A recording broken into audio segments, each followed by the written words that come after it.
Obrigada.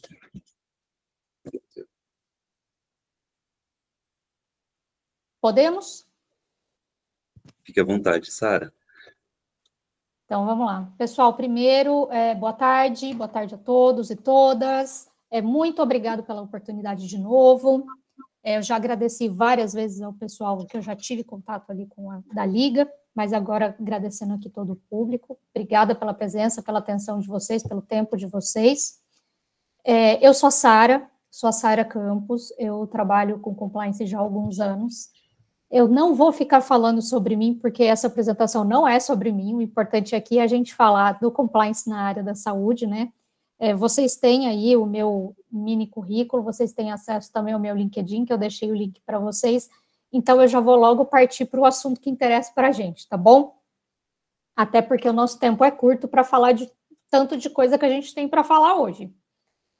Bom, inicialmente, eu sou Compliance Officer, também encarregada de dados, de PO, do Instituto de Pesquisas Eldorado, que é um instituto líder de inovação e tecnologia no Brasil. Mas é importante eu fazer aqui com vocês um disclaimer, tá? Que eu não estou aqui representando o Eldorado. Então, as minhas opiniões aqui nessa palestra, nesse workshop, elas são opiniões da Sara, tá? Não são opiniões do Eldorado, não são vinculadas ao Eldorado. É muito importante eu deixar isso claro para vocês, tá bom? Eu não estou aqui falando pelo Eldorado e dando opiniões em nome da organização, certo? Muito bem. Dito isso, eu vou começar, vai estar num slide um pouquinho mais para frente, mas depois eu peço para o Jason pular para mim. Pode deixar aí, Jay, pode deixar. Eu quero contar para vocês um pouquinho do objetivo aqui dessa apresentação, tá? E um pouquinho da história que a gente vai contar para vocês. Eu vou começar essa história e o Jason vai do meio para o fim. O Jason depois ele se apresenta aqui para vocês, tá?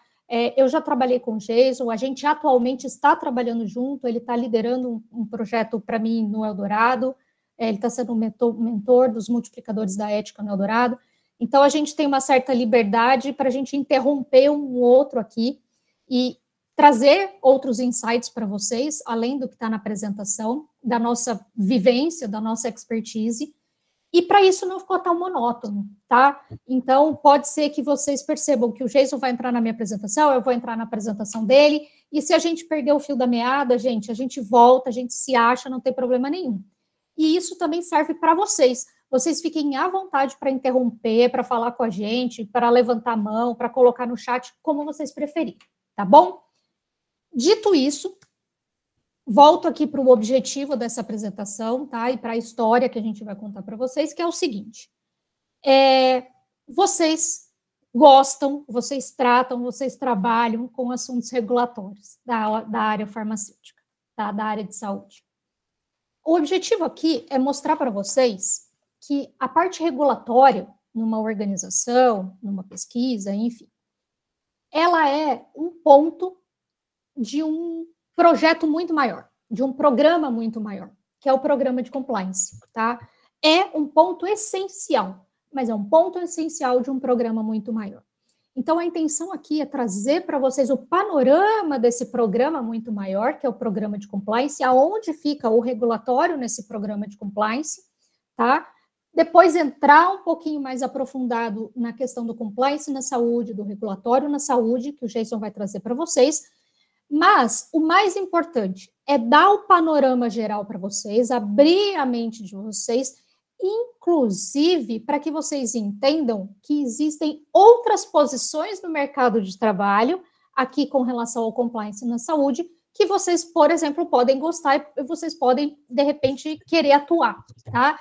É muito legal a gente ter esse panorama enquanto a gente ainda é recém-formado ou a gente ainda está em formação, porque, às vezes, quando a gente está na faculdade, eu passei por isso, todo mundo passa por isso na faculdade, a gente fica um pouco com menos visibilidade do que a gente pode fazer depois de formado. E aqui eu vou trazer algumas posições dentro de um programa de compliance que vocês podem atuar, tá bom? Então, dito isso, vou começar aqui com as minhas reflexões iniciais. Pessoal, vamos parar para pensar o que dá sustentação para uma empresa, para uma organização sólida, tá? É a confiança. Pensem comigo. Se vocês compram de forma corriqueira um produto ou contratam um serviço, é porque vocês têm confiança naquilo que vocês estão contratando, naquilo que vocês estão comprando, tá? E essa confiança, ela é construída com ética, com transparência e com responsabilidade em todas as organizações, né, que têm esse cuidado, tá? E é claro que isso vai acabar refletindo no bom produto e no bom serviço, na qualidade daquilo que a organização presta para o consumidor, tá? Então, é muito importante a gente ter isso em mente. A confiança que gera aí a solidez das organizações no mercado, a solidez das organizações perante as partes interessadas, os consumidores principalmente, né, ela é construída com ética, transparência e responsabilidade, que é a base do compliance, tá? Agora a gente vai para um ponto um pouquinho mais filosófico. Estamos falando de compliance, a gente vai falar de cumprimento de lei, né? Ah, Sara, mas a gente precisa, né, de pessoas para falar para a empresa que tem que cumprir a lei, que tem que cumprir normas, que tem que cumprir regulamentos. Pessoal, se todo mundo cumprisse a lei, cumprisse as normas, os regulamentos, eu e o Geison, a gente não estaria aqui, a gente não teria emprego, tá? Então, sim, a gente precisa de pessoas nas organizações para dizer quais leis têm que ser cumpridas, como elas devem ser cumpridas, tá? Então, esse é o papel do regulatório, que, por sua vez, é um pontinho dentro ali do compliance. Mas vamos pensar comigo. Será que o compliance é só questão de cumprir lei, de cumprir norma? A gente vai ver que não. A gente vai ver que o compliance, ele abarca também atitudes éticas, princípios éticos que têm que ser adotados pela organização e por todos que se relacionam com a organização. E por que isso? Pergunto para vocês. Para ser ético, gente, basta cumprir a lei? E aí? Eu cumpro todas as leis, eu sou uma pessoa muito ética. Tudo que diz respeito à ética está na lei? Não necessariamente, tá? Não necessariamente, senão também eu não estaria aqui na posição que eu estou, né, coordenando aí um programa de compliance, tá? Então, para ser ético, gente, a gente precisa ir além do que diz a lei, tá? Para ser ético, não basta cumprir a lei. A ética é o que eu coloquei para vocês, ó, é escolher ser justo, ser íntegro, é escolher a responsabilidade, mesmo quando você não tem uma lei que te exige isso, tá? É aquela história, vocês vão ouvir muito isso no mercado de trabalho de vocês, mas eu tenho que fazer isso? Que lei que manda eu fazer? Não é necessariamente uma lei que manda você fazer, é o comportamento ético, tá bom? E aí tem muito do compliance. Então, vamos lá, Gei, vamos pular, pode pular para o 2, tá? O objetivo da apresentação aqui eu já falei para vocês. Importante, eu já disponibilizei para a Liga esse material, tá? Vocês vão receber depois, vocês podem receber depois da minha apresentação. Fiquem à vontade para compartilhar, para usar, da forma que vocês quiserem, tá? Fica aí livre para vocês. Então, vamos lá. Já vamos passar, então, depois que eu falei do objetivo aqui, das nossas reflexões, o que é um programa de compliance, pessoal? Alguém tem alguma experiência, independentemente do que eu escrevi aqui? Alguém tem alguma experiência com isso? Alguém já ouviu falar? Alguém já, de repente, trabalhou numa empresa que tem um programa de compliance? E aí? Alguém quer falar alguma coisa? Alguém quer deixar a timidez aí? E, de repente, dar um panorama do que é o programa de compliance na cabeça de vocês? O bom é que vocês provavelmente trabalhem na indústria farmacêutica, e a indústria farmacêutica ela é super avançada em termos de compliance, em termos de preocupações com compliance.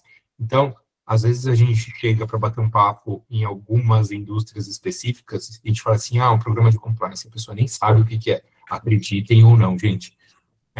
A gente acho que está num grupo aqui privilegiado de pessoas que com certeza vocês já pegaram um código de ética na mão ou já leram um código de ética, já sabem o que é um programa de compliance, já tiveram um treinamento de compliance. Então, isso para a gente aqui é muito legal e seria mais legal ainda se vocês compartilhassem com a gente. Por exemplo, a Giovana disse aqui que tem, a Estela disse que também conhece.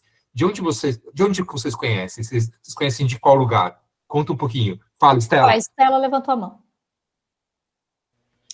Oi, gente. Então, no momento, eu faço estágio na área do saque de uma empresa que é uma indústria farmacêutica. E dentro do nosso departamento, a gente trabalha diretamente com o pessoal do compliance. E como eu lido diretamente com os pacientes, essa é uma questão que a gente conversa muito, principalmente por conta de privacidade de dados. Mas antes de eu entrar lá, eu realmente assim, não fazia ideia do que era compliance, eu cheguei assim, meio perdida, e foi muito interessante aprender e ver, né, que é um trabalho que é muito importante para as empresas. Muito bem, isso aí. Antes de passar para a Giovana, Gei, eu tenho um comentário para fazer com você. É muito interessante esse público aqui, porque, gente, quando a gente faz treinamentos de compliance, a gente pergunta o que vocês têm ideia do compliance?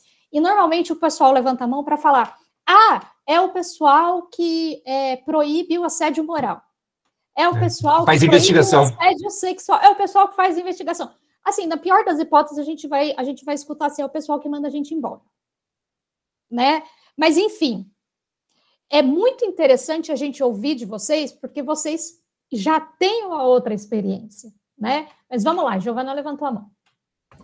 Bom, eu vou falar de 2 experiências que eu tive. A primeira no regulatório, onde eu fiz treinamento de compliance com relação aos procedimentos da empresa, como fazer o registro das informações dos processos que são realizados. E atualmente no marketing farmacêutico, nós organizamos eventos, participamos de congresso, contratamos alguns serviços, convidamos médicos para ser palestrantes, e tem muitos procedimentos, muitas regrinhas que precisam ser cumpridas para que a gente esteja em conformidade com as normas internas da empresa, com a regulamentação local, com a regulamentação do próprio evento.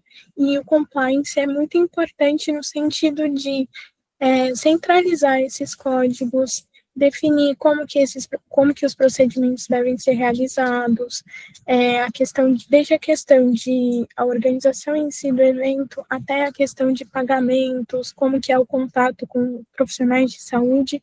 Então, compartilhei as 2 experiências que eu tenho. Muito obrigada. O Maurício levantou a mão, eu vou me abster aqui um pouquinho, porque ele é meu irmão, tem um certo conflito de interesses aqui, tá? O Maurício disse que não ia falar, não ia levantar a mão. Vai falar. Mas vai falar, ele não aguentou. Ele é meu irmão, a pessoa fala, igual eu. Eu ia falar que eu sou muito suspeito para fazer algum comentário, né, que eu também sou advogado, eu também tenho especialização em compliance. Mas eu só queria comentar que a coisa que eu mais escuto quando eu falo que eu tenho especialização em compliance, que eu tenho experiência em compliance, todo mundo olha para minha cara e fala: o que é isso? Nunca ouvi falar disso. O que é isso? Mas o que essa área faz? Todo mundo vai aprender. Eu sempre tenho que explicar. Assim, eu já passei por professor me perguntando isso. Tipo, mas o que é essa área? O que você faz? O que você se especializou em quê? Eu espero que tenha sido um professor de artes, não um professor da sua faculdade. Eu realmente espero. O pior é que não. Mas, enfim... É gente da área de tecnologia farmacêutica e tal. É gente que tá dando aula faz tempo, na verdade, né? Que não teve experiência em indústria e tal. A academia parece que corre um pouco por fora mesmo. Mas enfim, é o que eu mais escuto na vida, assim. Mas o que é isso? Então, vamos aproveitar? Fala, gente. Você tá com deixa eu só contar uma historinha para vocês. Então, eu vou contar muitas histórias aqui hoje. O bom de começar a ficar velho é que você começa... né? Você sabe que a gente tem tempo. Tá bom, eu vou encurtar a história. Então vai ser obrigado a convidar a gente de novo, vai. Eu vejo muito o compliance como uma questão cultural, uma mudança cultural dentro das empresas, tá?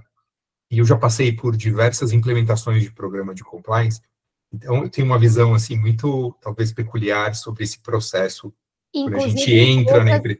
Inclusive empresas de diversas origens, né? Origens, Mas tem algumas coisas que são muito similares, né? Quando a gente chega numa empresa para implementar um programa de compliance, geralmente as pessoas não sabem muito bem sobre o que é aquilo, como que vai ser aquilo. Então a gente passa por uma fase ali muito de o que é isso, é novidade, o que não é, e uma fase assim, meio de expectativa, né? Pô, será que eles vão tratar isso? Será que... pouco de expectativa e também um pouco de incredulidade, assim, isso aqui não vai funcionar aqui, né? Então, quando a gente chega a isso, o que é, nossa, que bom que vocês chegaram e, isso aqui não vai pegar aqui, tá? Mas a gente, como toda mudança cultural, as fases vão mudando, né? E aí, logo na sequência, acho que a gente começa a ter uma fase, que eu gosto de dizer, e uso muito o elevador da empresa como um termômetro, tá? Que é uma fase do deboche, assim, né? O que é a fase do deboche? Quando eu entro, assim, no elevador, as pessoas... compliance entrou. Não pode, não encosta em mim, senão compliance está aqui vendo. Agora não pode mais receber aquele negocinho que você recebia lá. Agora não pode mais receber o panetone, não sei o quê. É uma fase meio, sabe, desse... Eu gosto de usar o elevador como termômetro, que é assim, eu entro no elevador e fico... Mas aí a gente persiste, né? Mas a gente insiste. E as fases mudam, né? E aí, acho que logo depois dessa fase, acho que a gente começa a trabalhar, a gente começa a fazer mudanças dentro da empresa, e, inevitavelmente, algumas punições acontecem, e aí a gente muda de fase. A gente sai da fase do debote e vai para uma fase um pouco de medo das pessoas, né? As pessoas começam a ter medo do que é compliance. E aí eu volto lá para o elevador, né? Então as pessoas estão lá, blá, blá, blá, blá, blá, eu entro no elevador, silêncio absoluto. É aquela figurinha da Dona Morte, sabe? Da Turma da Mônica, com a foice, assim, ó. Exatamente. Aquele sentimento de o que eu estou fazendo aqui? Até a gente superar essa fase também. Gente, são fases ali do programa de compliance, como da implantação do programa, como o Jason falou, e da maturidade que as pessoas vão ganhando ao longo dessa implantação. Né? Não é do dia para a noite, tá? Não é de um mês para o outro, mas a gente persiste e a gente consegue. E por fim, né, acho que no final das contas, e essa fase também acaba, o objetivo principal é que compliance faça parte da cultura e do que é a instituição. E aí a gente muda de fase para uma fase onde a gente, de fato, começa a participar do negócio. Onde as pessoas encontram com a gente dentro do elevador, preciso conversar com você. Tem um tema aqui que eu queria ter a sua opinião. Né? É o parceiro estratégico do negócio. E, gente, isso acontece. Porque tá? Eu gosto muito daquela frase que fala assim, o compliance, gente, ele não vai frear a sua corrida. Gente, só porque você gosta de carro de corrida.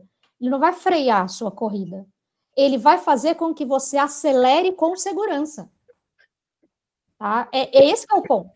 Então, o compliance, ele não está lá para proibir. Eu não gosto muito, não. Eu sei bem. Enfim, gente, mas vamos lá. Só para fechar aqui, a Estela fez um comentário com relação ao seguinte, uma coisa que me chocou com relação a esses eventos e congressos que as empresas farmacêuticas participam e como a relação com o profissional médico é sensível. E Jason pode falar isso para vocês.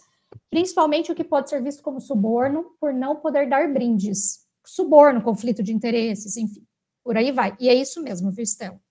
Mas, enfim, gente, vamos lá para um resumo aqui. O que é um programa de compliance? Gente, o programa de compliance, ele não é uma ação. Ele é um conjunto de práticas, tá, que uma organização adota para garantir que todo mundo, e quando eu falo todo mundo, não são só os colaboradores, são todos que têm um relacionamento com a organização. Inclusive os terceiros, os fornecedores, por exemplo, tá? Então, é um conjunto de práticas que a organização vai adotar para garantir que todas as suas atividades estejam de acordo com o quê? Vamos lá, 3 pontos.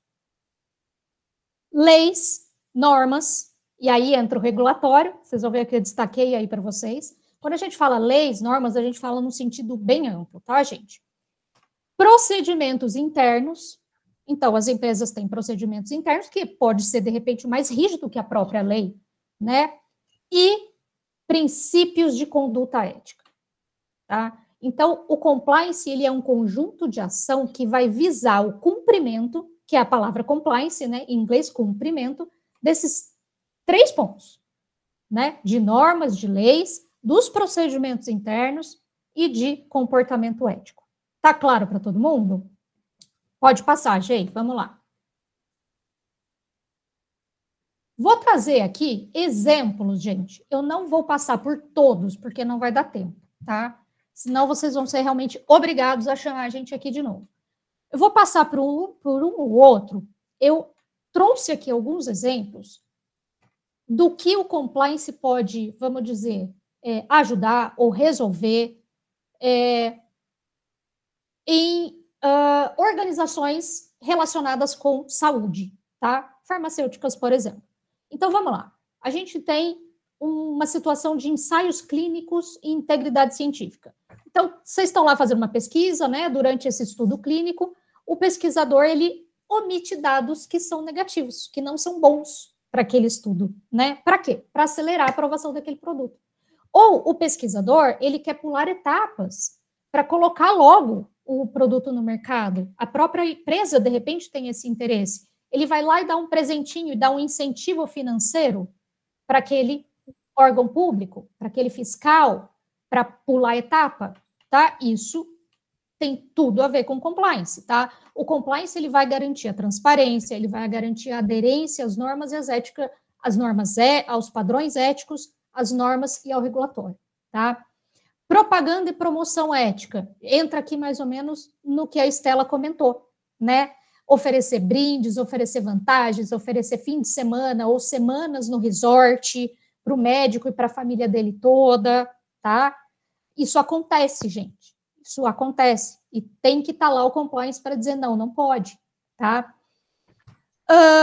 Influências em comitês técnicos. Então, a gente pode ter a situação que um colaborador, ele participa de um comitê regulatório e ele compartilha informações privilegiadas desse comitê com a empresa que ele trabalha. Olha o conflito de interesses. Para quê? Para dar vantagem competitiva para essa empresa em detrimento das outras. Olha a questão concorrencial, compliance concorrencial, tá? Isso fere várias normas, como eu falei para vocês, aqui a questão de conflito de interesses, a questão de concorrencial e também questões éticas, tá? Confidencialidade e tudo mais. Enfim, trouxe aqui alguns exemplos práticos para vocês, depois vocês podem dar uma olhadinha e se quiserem, me chamem e a gente troca uma ideia. Posso dar uma tumultuadinha? Vocês já viram aquele vídeo? Eu não lembro se é Porta dos Fundos ou qual que é o grupo sobre uma consulta de um médico que ele fala um pouco sobre essa questão dos presentes, dos brindes. Vocês já viram esse vídeo? Não, se você achar, manda pra gente depois. Eu tenho. Vocês querem ver? Deixa eu ver quanto tempo que ele dura. Eu acho melhor você mandar o link. Ó, a Giovana quer ver, mas eu não sei se a gente tem tempo. Eu mostro no final. Eu tô com ele aberto aqui, eu mostro ele no final. Tá bom, mostra no final. Agora todo mundo vai ficar no final para ver o vídeo. Gente, eu vou segurar vocês até o fim. É muito bom o vídeo, é muito bom. Bom, mas enfim, pode passar para o próximo, Gê. Bom, com todo esse discurso que eu já falei aqui para vocês e que a gente está debatendo aqui desde o começo, vocês já conseguiram perceber que o compliance é importante, né? Mas vamos repassar aqui por que ele é importante, gente. Bom, fortalece a reputação e a credibilidade da organização. É o que eu falei lá no começo da questão da confiança, né? Se você trabalha, se você é uma organização, uma empresa ética, responsável, transparente, com certeza você vai ter uma boa reputação, uma boa credibilidade, né? Isso melhora, e vou dizer mais, tá? Isso a gente poderia ficar... Cara, eu poderia fazer uma palestra inteira só da importância do compliance, mas enfim, isso melhora, inclusive, produtividade, gente, porque tem a ver com o ambiente de trabalho, melhora o ambiente de trabalho, produtividade melhora, qualidade do produto melhora, e por aí vai, tá? Segundo ponto, garante a conformidade com as leis, porque, afinal de contas, é um dos pilares do próprio programa de compliance, para dizer que é quase a definição ali do programa de compliance, tá?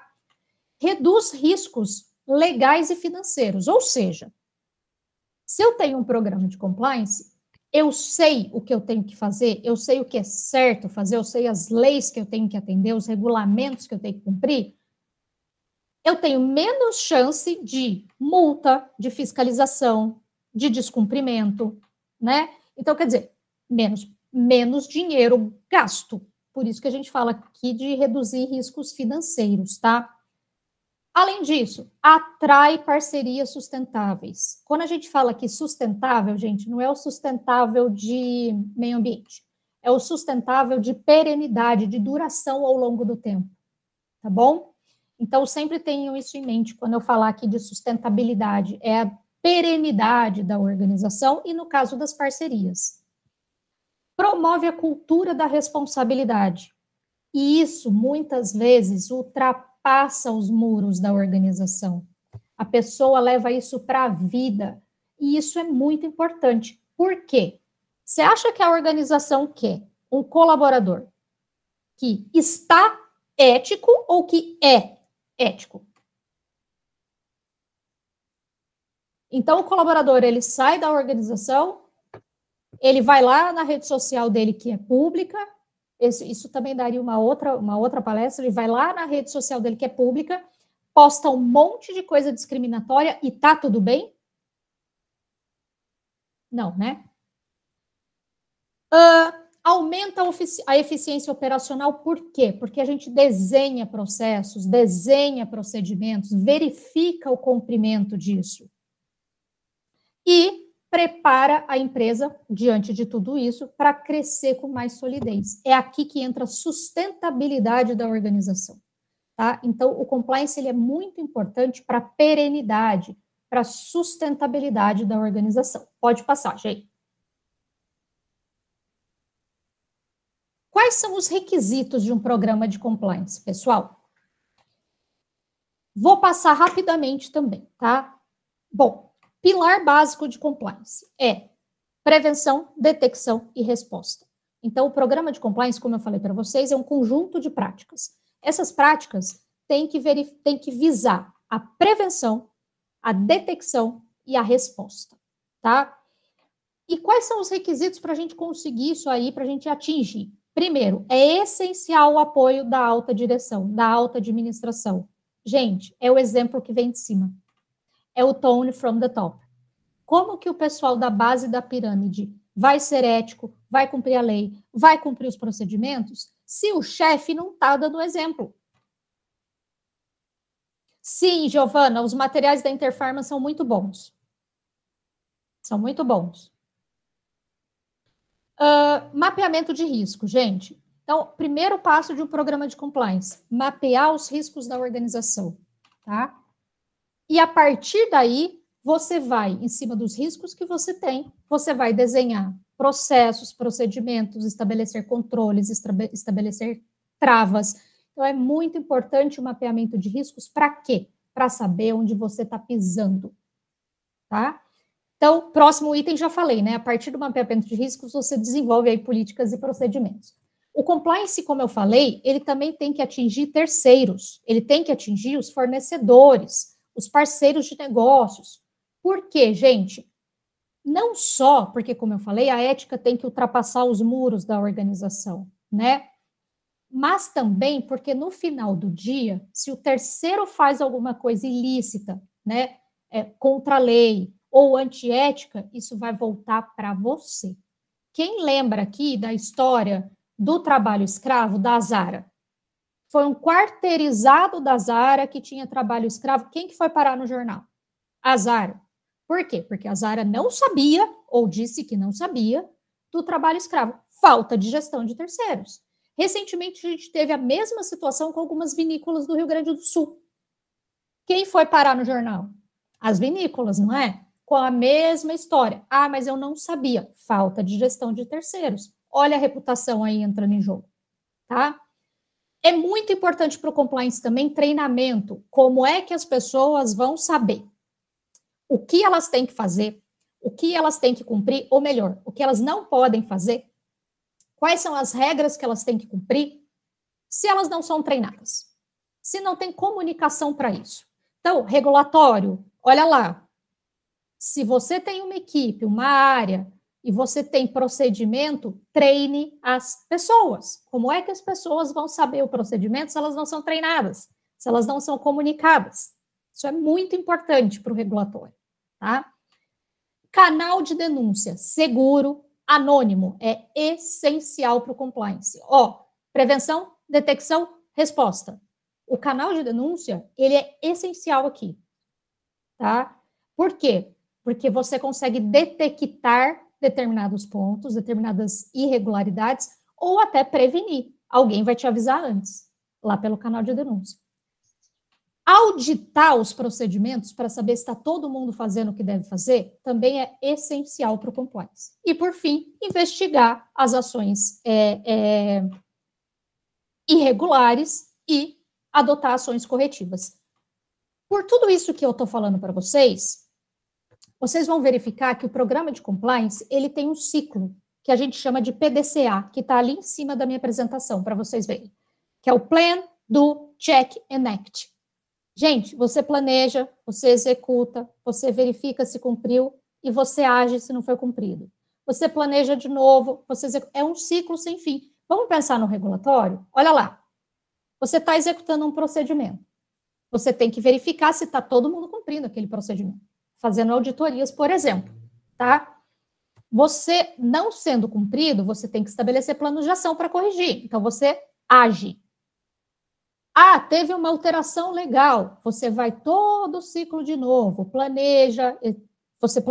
você desenha uma nova política em cima daquela nova legislação, daquele novo regulamento, você executa, você verifica, você age, e assim vai. Então, sempre é um ciclo, sem fim, de planejar, de plan, do, check and act, tá? É o que a gente fala ali do ciclo do PDCA. Tá bom? É muito legal vocês entenderem isso, falam muito disso em auditoria. E aí a gente tem a bendita da melhoria contínua, que é que esse ciclo de PDCA visa. Tá bom? Pode passar, gente. Legal. Eu trouxe para vocês, eu acho que em razão do adiantado da hora, eu vou até pular, tá? Eu trouxe aqui uma análise rapidinha do Código de Conduta da Novartis, porque é uma farmacêutica, para vocês verem os pontos que eles têm no código de conduta deles. E vocês vão notar que eles já começam com o quê? Uma mensagem do CEO. Olha o que eu falei para vocês do tone from the top. Do exemplo que vem de cima. Né? Então, tá lá a mensagem do presidente, tá lá a mensagem do CEO, no comecinho do código de conduta da Novartis. E olha que legal, eles têm assuntos muito específicos. Código de conduta não é copia e cola. Cada organização tem o seu, de acordo com o seu core business, de acordo com os seus valores, de acordo com a sua missão, de acordo com o seu mapa de risco. E olha que legal aqui o da farmacêutica. Nossos compromissos com o paciente. Olha que legal que eles trazem lá. Super específico. Teria isso no Código de Conduta do Eldorado? Não. Porém, o Código de Conduta do Eldorado vai falar de uso responsável de novas tecnologias. Tá? Então, vamos lá, gente, pode pular. Bom, o intuito meu aqui era falar para vocês, de uma maneira geral, sobre o que é o programa de compliance, que eu vou passar o bastão para o Geison, que ele vai afunilar um pouquinho mais. Maurício Campos levantou a mão. Ele quer saber se você vai jantar em casa hoje ou não. Pois é, ele não mora comigo, então... Mas você gostaria? Não, tudo bem. A piada estava muito pronta, gente. Desculpa. Eu queria fazer uma pergunta que eu já sei a resposta, que eu sou advogado, mas eu queria dar uma tranquilizada em todos os outros farmacêuticos que estão assistindo também, que é a que a gente falou aí vocês falaram de treinamento, de código de conduta, de legislação, disso e aquilo, e dá essa sensação assim, é só advogado que pode atuar na área de compliance? Quanto de lei, meu Deus, eu preciso saber tudo de lei, assim, para atuar nessa área. Pessoal, você não precisa ser advogado para atuar num programa de compliance. Não é só advogado que tem que saber de lei, e vocês do regulatório estão aqui para comprovar isso. Vocês devem saber muito mais de regulamentos e lei farmacêutico do que eu, por exemplo, né? Então, não precisa ser advogado, tá, gente? Tem muitos programas de compliance que acabam solicitando pessoas que têm uma formação muito mais próxima do core business da organização. Pode ser um contador, pode ser um administrador de empresas, pode ser um farmacêutico, pode ser, enfim, não necessariamente precisa ser um advogado. A gente vê mais advogados atuando no compliance em razão dessa questão legal, né? O compliance, o advogado, ele está mais acostumado, né, com leis, com mapeamento das leis, entendimento das leis, então acaba caindo um pouco mais no nosso colo, mas não precisa, tá bom? Certo? Ó, o Gustavo falou que a maioria das grandes empresas tem código de conduta público, que ele aprendeu comigo, eu falei isso para ele numa outra reunião. Pois é, tem que ser público, né, gente? Quando é que você faz um compromisso com a ética, com a responsabilidade, com a integridade, deixa o treco confidencial? Faz sentido, né? Bom, eu preparei para vocês um slide sobre, para quem está no início de carreira, que até foi comentado comigo na última reunião que a gente fez, o que tem que fazer para atuar nessa área? Pessoal, eu deixei aqui algumas dicas, tá? Eu não vou falar muito de conhecimento técnico, eu deixei escrito aqui para vocês algumas coisas que eu lembrei relacionadas à saúde, à farmacêutica. Vocês podem ler isso aqui depois, se aprofundar, e se quiserem podem entrar em contato comigo para a gente falar mais. Eu vou falar rapidamente de comportamento. O que a gente precisa numa pessoa que está no compliance e que, de novo, não precisa ser advogado? É muito importante que a pessoa seja curiosa, tá? E que, gente, deixa a timidez de lado. Pede explicação. Não entendeu? Explica de novo. Não entendeu? Pede explicação de novo. E curiosidade. Por que é assim? Para onde isso vai? Eu até comentei numa reunião que a gente fez, quando você trabalha numa empresa, você entra numa empresa, não procure saber só o que a empresa faz pelo site. Vai lá ver o estoque, vai saber lá com o pessoal de vendas quais são os produtos que são mais vendidos. Vai lá no financeiro saber qual que é o principal problema que eles enfrentam, como que funciona. Vai lá ver como é que descarrega a matéria-prima. É super importante isso para você conseguir mapear risco. Tá? Então, sejam curiosos. Desenvolvam o pensamento crítico. Principalmente agora nessa época de IA, gente, de fake news, de bombardeio de informação, o pensamento crítico é uma das coisas mais importantes. Eu, quando faço entrevista para trabalhar comigo, é uma das coisas que eu observo. Tá? É aquela história da pulga atrás da orelha. Nossa, mas isso aqui não está estranho? Vamos verificar? Vamos checar a lógica das coisas. Não, mas espera aí, isso aqui não está batendo. É não aceitar aquilo de pronto. É ter essa noção, esse olhar crítico mesmo em cima das coisas. Isso é essencial para o compliance, tá? Principalmente em investigação. Outro ponto fundamental de comportamento. Não tenha medo de dizer não. Jason, quantas vezes você disse não para pessoas que são hierarquicamente superiores a você? Muitas. Pois é. E é assim que funciona. Posso contar mais uma historinha? Bem rápida. Pode. Eu estou tentando passar o bastão para você, mas vamos lá. Não vai chegar, eu não vou conseguir terminar. Eu costumava dizer o seguinte, gente, quando eu trabalhava hoje, depois eu vou falar um pouquinho de mim, mas quando eu trabalhava dentro das empresas, eu tinha uma âncora que me deixava bem tranquilo, que eu costumava dizer que eu trabalhava com a minha carteira de trabalho na bolsa. E por que isso, né? Porque trabalha com carteira de trabalho na bolsa. Era a minha âncora psicológica no sentido de eu vou fazer o que eu tenho que fazer. Se eu for mandado embora por causa disso, tudo bem.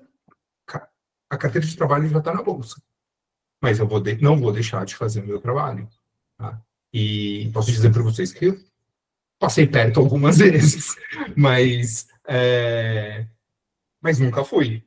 Então, a gente às vezes tem um pouco disso e se apega ao, não quero perder o emprego, então eu não vou me indispor sobre um tema. Mas se você pensar assim, você não serve para ser um profissional de compliance. Porque profissional de compliance, às vezes, a gente tem que falar, não, tá errado. Então, você está pensando de uma forma diferente. E isso é o melhor do que você pode oferecer para a empresa. É alertar riscos, alertar problemas. Então, não tenha medo de fazer isso, porque e assim, gente, é importante. E dizer não precisa ser grosseiro. É o que eu coloquei aqui. Você pode ser ali na sua diplomacia, mas você vai dizer não.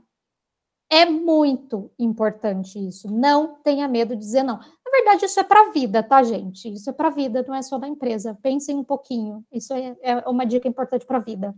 Mas, enfim, outro ponto super importante, e eu vou encerrar aqui.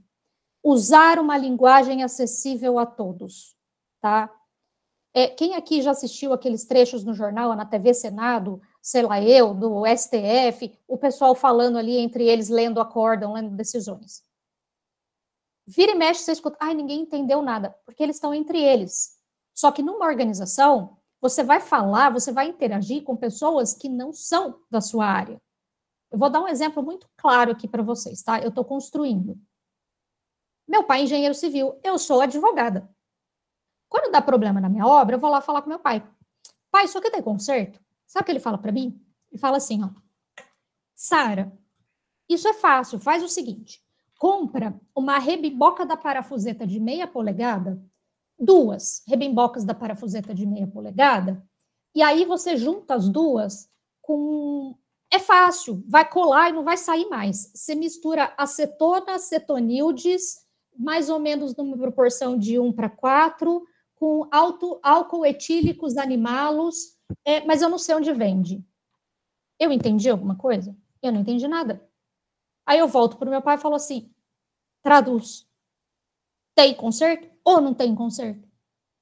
Então, assim, gente, numa organização, vocês vão tratar com pessoas que não são do ramo de vocês, mas vocês têm que se fazer entender. Então, é muito importante que vocês exercitem isso. Não falem difícil, isso é muito bonito na academia, mas numa organização você tem que desapegar um pouquinho disso, tá? Eu falei que eu ia acabar, mas agora tem um pontinho aqui. Walk the talk. É o mais importante. Quer falar, Gê, sobre o walk the talk? Não, pode seguir em frente. É o famoso teu exemplo. Faça o que eu digo e faça o que eu faço. O que adianta você ser do compliance, você falar para fazer, você falar não, aí você vai lá e faz errado. Não dá, né? É o exemplo. É o walk the talk. Tá bom? E importante, né? A gente estava até batendo um papo sobre isso ontem, e eu vou falar um pouco agora já nessa introdução.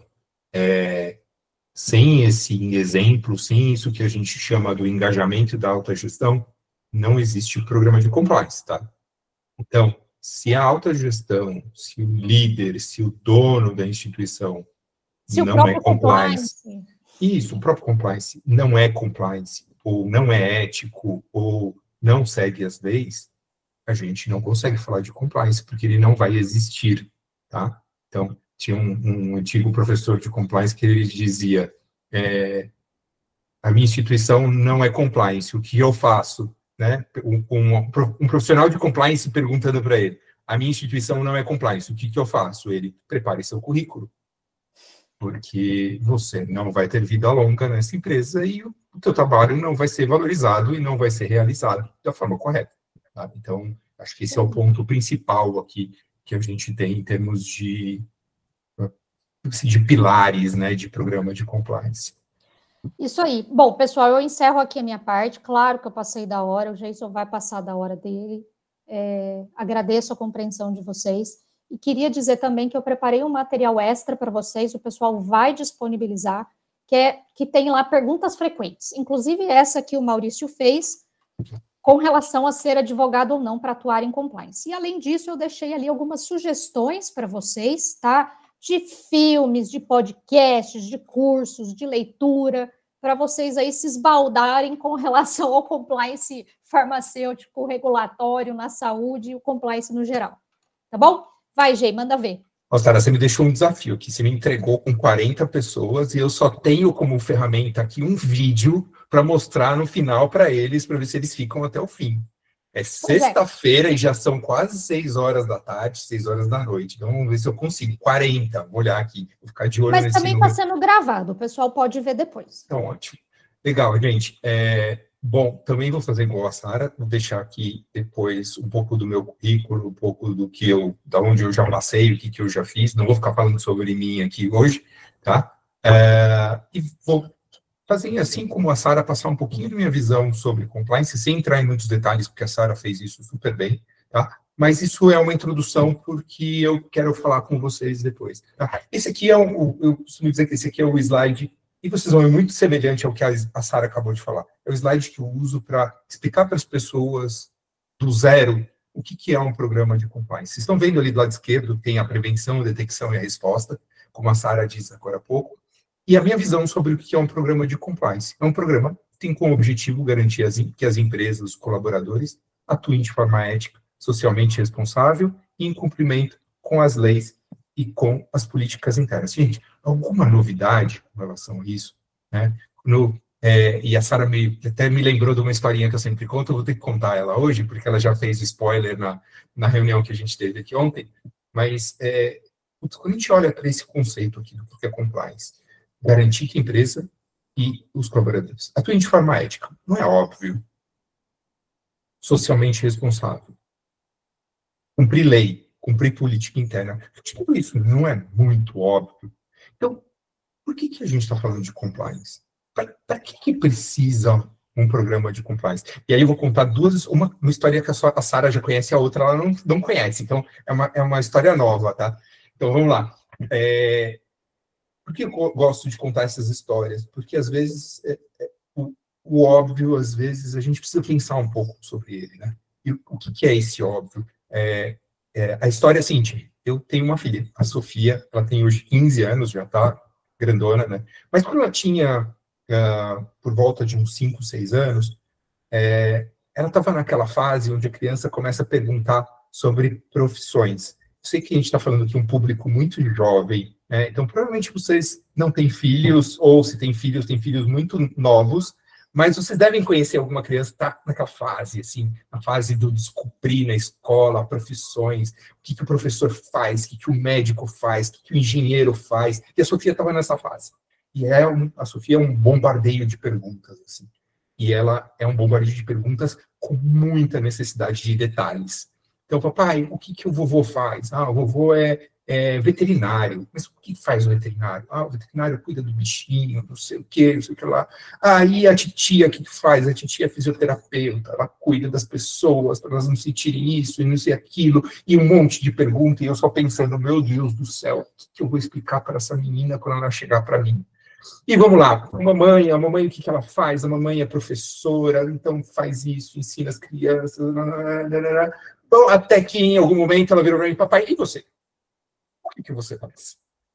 E lembrando, né, gente, como eu falei lá no começo, Sofia é uma pessoa detalhista, quer detalhe do detalhe do detalhe. Então, bom, vamos lá.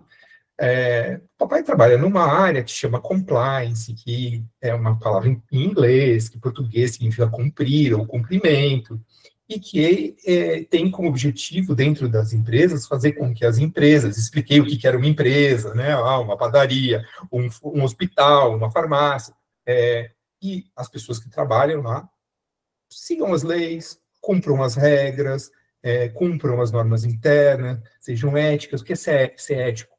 Ser ético é fazer o que é certo, é fazer o que é justo, né? E fui explicando tudo isso para ela, e a Sofia olhando para minha cara, assim, com uma cara de, tipo, isso não está fazendo o menor sentido. E eu explicava, e eu percebia que aquela cara não mudava, e explicava de um jeito fino, para ficar mais fácil. Bom, depois de alguns minutos, ela parou assim, bom, papai, eu entendi o que é isso, mas as pessoas já não sabem disso, por que você tem que fazer isso, né? E aí a gente vai para a lógica, né? Porque a Sara falou até um pouco, às vezes o óbvio precisa ser dito, às vezes o óbvio ele precisa ser olhado. E aí eu comecei a olhar muito a área de compliance como um programa que tem lá o seu PDCA, que a Sara acabou de falar, que tem esses pilares que a gente está olhando aqui do lado direito, que a Sara também falou agora um pouco sobre eles, né? Começando ali pelo engajamento, passando pela gestão de riscos e tudo mais. Então, eu olho e vejo o programa de compliance hoje como esse mix de um programa, alguma coisa que que tem passo a passo, tá? E, óbvio, com o objetivo final da gente ter a cultura, né? E, obviamente, eu contando essa história toda para vocês, né? E essa história está comigo aí há pelo menos 10 anos que isso aconteceu. E um tempo depois, eu já contava essa história em alguns eventos e algumas palestras e tal, e na época eu trabalhava no Hospital Sírio-Libanês. E o Hospital Sírio-Libanês, eles têm como se fosse uma creche, um lugar lá que eles chamam de Abrace Seu Bairro, que é onde eles recebem crianças para atividades extracurriculares, as crianças ficam ali nessa instituição, tá? E eles fizeram uma vez um programa perto do Dia do Trabalho, muito interessante. Eles levaram as crianças para conhecer as profissões, dentro do hospital. Então, levaram lá para conhecer o médico, para o fisioterapeuta, levaram na farmácia. Aliás, a farmácia do Sírio-Libanês é uma coisa muito legal. Mas, enfim, mudando de assunto. Então, eles levaram essas crianças para cada uma das áreas e eles foram até a minha sala. Então, estava lá eu, sentadinho, quietinho. Aí chegou aquele grupo de crianças naquela mesma faixa etária. Eu falei, putz, ferrou. Aí, beleza. Eles começaram lá a olhar, eu tinha um quadro branco, eles começaram a desenhar no quadro branco, aí a tia virou para eles e falou assim, gente, o que vocês precisam perguntar para ele? Aí as crianças, tio, qual é a sua profissão? Aí eu falei, então tá bom, vamos lá. Aí comecei a explicar tudo de novo para eles e tal, e por uma pura coincidência, eu tinha um bloquinho de código de conduta, né, em cima da minha mesa. E por fim eu falei assim, olha, contei toda a explicação. O Geison tem uma coleção de códigos de conduta. É meio antiquado, né, mas hoje eu tenho eletrônico, mas eu tenho papel também. Eu tenho vários. E eu tinha um bloquinho de código de conduta em cima da mesa e eu comecei a distribuir para eles o código de conduta. E um deles falou assim, tio, mas o que é isso? Eu falei assim, o código de conduta é onde a gente coloca para os funcionários como a gente espera que eles ajam. Quais são as regras da instituição?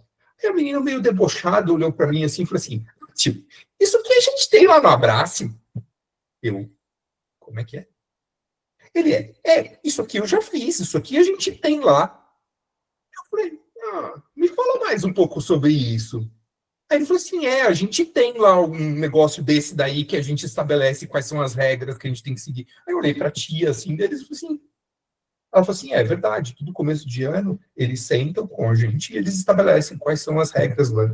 E aí eu falei assim, não, eu quero ir lá ver, eu quero saber o que é isso, né? Eu quero saber o que é esse compliance do Abrace.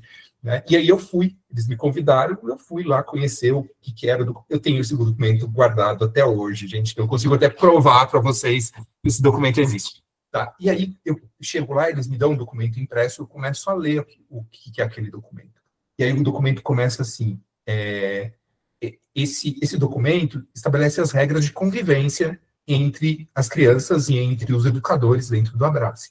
Então, aqui não é permitido correr pelos corredores, porque as crianças podem se machucar. Não é permitido entrar no elevador sozinho. Quando você estiver em fila, respeite seu lugar na fila. Olha a complexidade disso, gente.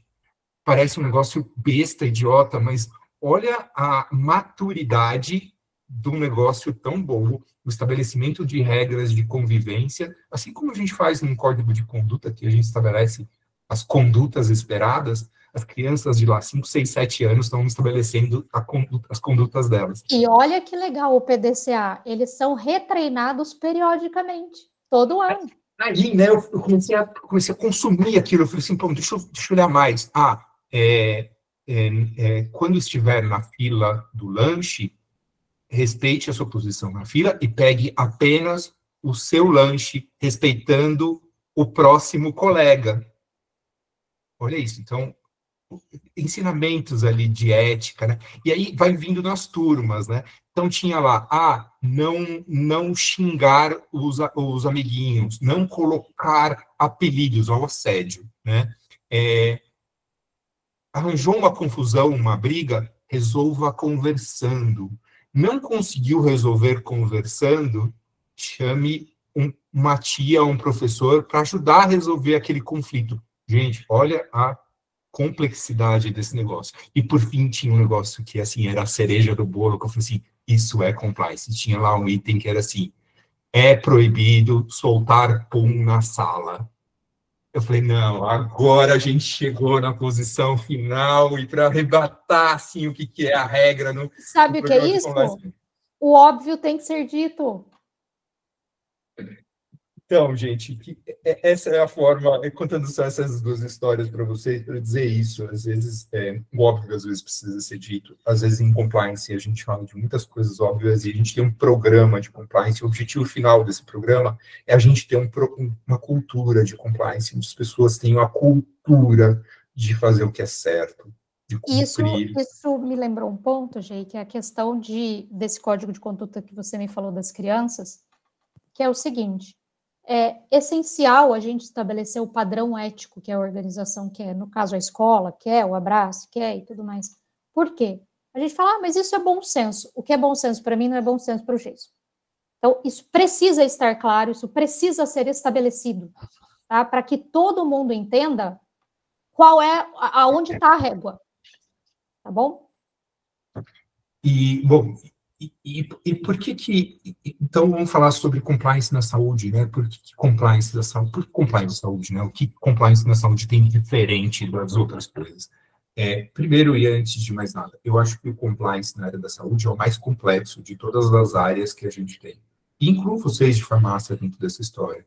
Por quê? Porque ele é complexo. Primeiro, porque no centro dessa conversa, a gente tem um paciente que não está comprando um sapato, que não está comprando um carro, que não está comprando tecnologia, que não está assinando o Netflix, tá? Ele está ali em busca de cuidado. Ele está ali comprando, às vezes, a vida e a morte dele, às vezes comprando a saúde ou a falta de saúde dele. Então, no centro da história, para começar a complicar, a gente tem o paciente.